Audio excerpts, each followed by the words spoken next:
Avião com o ministro André Mendonça, que é relator do caso Master e também do escândalo do INSS, apresenta uma falha e ele precisa fazer um pouso forçado. Eu já vi uma história muito esquisita acontecer no passado, aliás, duas vezes. Primeiro com Eduardo Campos e depois com Teori Zavascki. Não estou fazendo nenhuma afirmação, só estou falando que são episódios esquisitos coincidentes. Além disso, a gente tem o Flávio Dino agora posando de macho e dizendo que defende perda de cargo para integrantes do judiciário envolvidos em escândalo de corrupção, mas ainda assim ele não tem coragem de dizer os nomes de Alexandre de Moraes e de Dias Toffoli. Ele quer a popularidade de defender a moralização do judiciário, tem o desgaste de ter que enfrentar os seus colegas envolvidos em escândalos de corrupção. A gente vai falar também sobre a associação de juízes que pediram para o Supremo manter um tempinho a mais os seus super salários, lembrando que o Supremo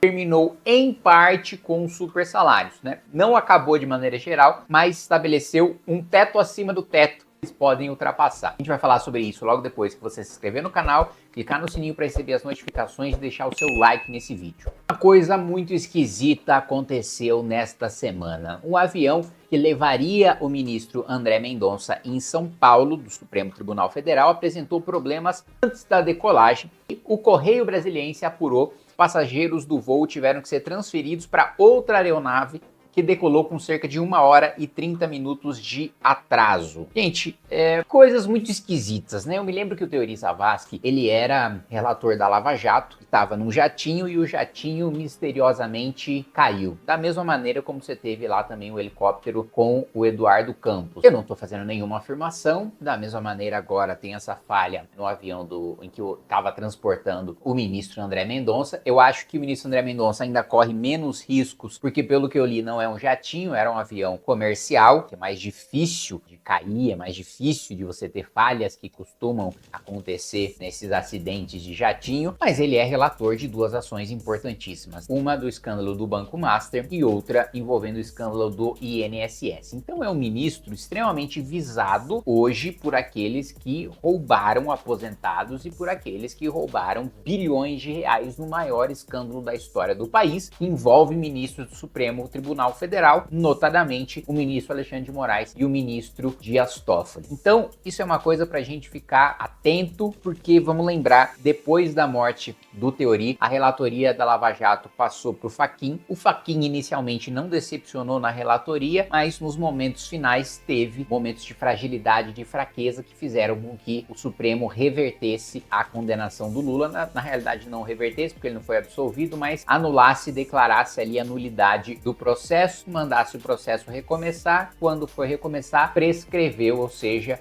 o Estado perdeu o direito de punir o Lula porque demorou tempo demais para punir o Lula, mas só demorou tempo demais para punir o Lula porque o Supremo anulou o processo que havia punido o Lula. Bom, o ministro Flávio Dino escreveu um artigo com uma série de propostas para a reforma do judiciário, o que já está errado, porque o ministro Supremo não tem que ficar defendendo proposta, nem combatendo proposta, ele tem que ficar quieto na sua, se manifestando nos autos e julgando e se manifestando sobre os casos que ele está julgando. Mas apresentou, se fazendo de macho agora, enfrentamentos que ele nunca fez no plenário da corte. Eu nunca vi o ministro Flávio Dino defender publicamente a suspeição do ministro Dias Toffoli. Pelo contrário, vamos lembrar que na reunião entre os ministros do Supremo que vazou, Flávio Dino admitiu seu corporativismo de uma maneira bastante tosca, diga-se, em que ele falou que ele é Supremo Futebol Clube em qualquer das hipóteses, ou seja, não importa a barbaridade que um dos membros da corte possa ter cometido, a atrocidade, ainda assim o ministro Flávio Dino vai defender por fazer parte da mesma corporação. Mas publicamente a postura dele é outra, é a postura de independência, é a postura de moralidade. Ele continua sendo um político populista, mas dessa vez com a caneta de um ministro do Supremo Tribunal Federal. Um dos pontos defendidos ali pelo Flávio Dino, penas mais altas e perda automática do cargo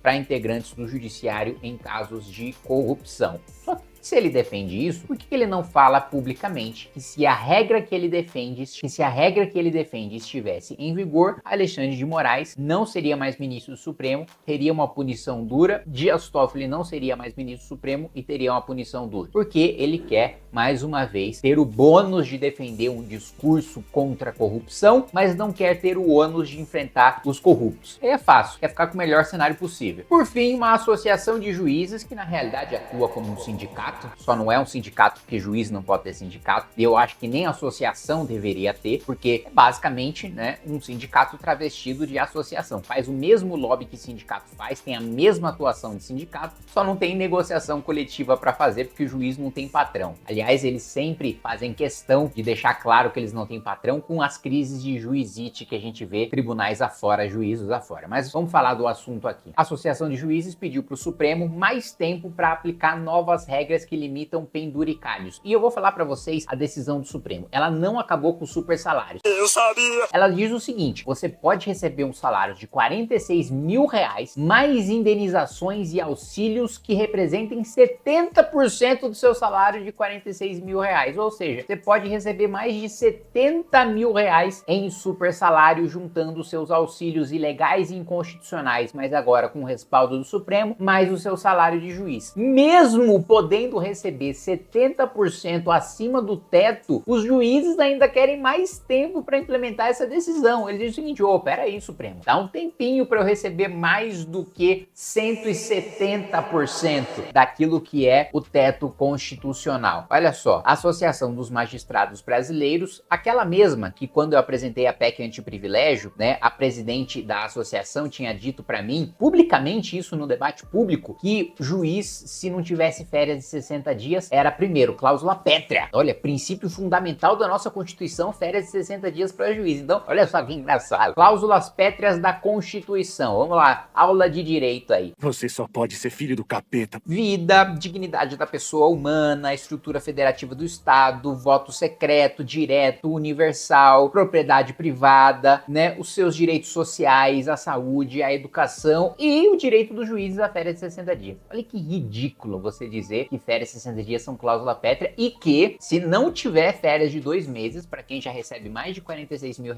por mês, muitos casos R$100 mil por mês, seria um êxodo. As pessoas não iriam querer ser juízes, os juízes abandonariam suas varas e seus tribunais a dar com pau para ir para a advocacia privada. Olha, eu tô achando que juiz não sabe a realidade de advocacia privada, viu? Mas que historinha meia boca é essa? Quantos advogados têm uma renda mensal de R$100 mil por mês? Vamos lá para iniciativa privada para vocês verem, né? Vamos ver se esse talento todo de vocês se aplica no mercado privado ou se vocês estão se apegando ao cargo do juiz, não porque vocês têm vocação para ser juiz, porque quem é juiz por vocação, porque nasceu para julgar, porque gosta de julgar, porque se dedica ao trabalho, esse tem que ser respeitado. Agora, aquele que é juiz não pela função, mas pelos privilégios do cargo, esse tem que ser escorraçado. Olha só. Então, a Associação dos Magistrados pediu para o Supremo que os tribunais tenham um prazo de pelo menos 30 dias para aplicar as regras que limitam os chamados penduricalhos, solicitou que o pagamento do benefício recriado com a decisão não seja interrompido.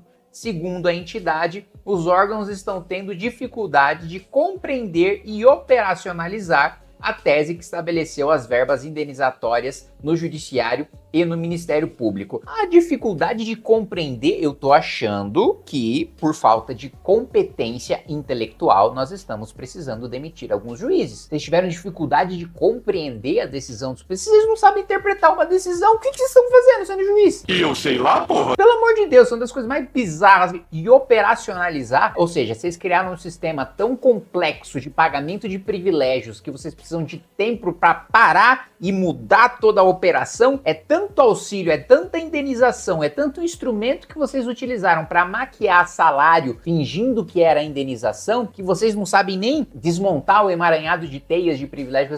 Não é problema nosso, não é problema. Se vocês não entenderam a decisão do Supremo, não é problema nosso. Se vocês não têm como operar, não é problema nosso. Então corta tudo. Aí é fácil de operacionalizar. O que vocês acham? Coloca tudo no abate-teto. Tudo que tiver acima de R$46 mil, vocês não recebem mais. Facinho de operacionalizar essa solução que eu tô dando pra vocês. Aí vocês não querem, né? Enfim, esse país de esculhambação que a gente vive, mesmo uma decisão do Supremo garantindo 70% acima do teto constitucional o recebimento para os juízes, ainda assim, eles ainda estão insatisfeitos. Deixe seu like para fortalecer essa missão. Inscreva-se no canal e ative o sino para não perder nenhum conteúdo. Compartilhe este vídeo com quem também luta por transparência, ética e justiça. Juntos, somos mais fortes.